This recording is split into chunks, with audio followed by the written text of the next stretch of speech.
High high high 2021 সালে যাত্রাবাড়ির মোড়ে মূর্তি লাগাইব, বাবার মূর্তি। তো আমি বাইতুল মোকাররমের সামনে খুব সুন্দর করে একটা বক্তব্য দিয়েছিলাম, ইউটিউবে এখনো আছে। বলছিলাম, মাননীয় প্রধানমন্ত্রী, কথাটা শুনেন কত সুন্দর।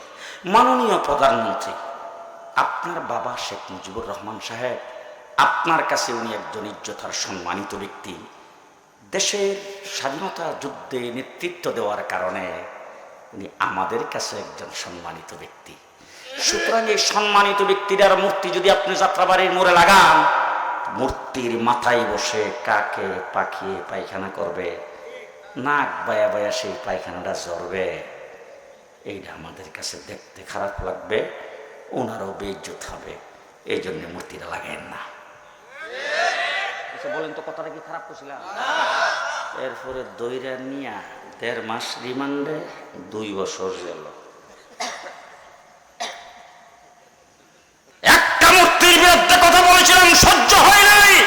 যেদিন হেলিকপ্টারে উৎসব পাক করা বাধ্য খেয়ে যেতে পারো নাই, ওই দিন 1 ঘন্টার ভিতরে বাংলাদেশের সমস্ত মূর্তি শেষ।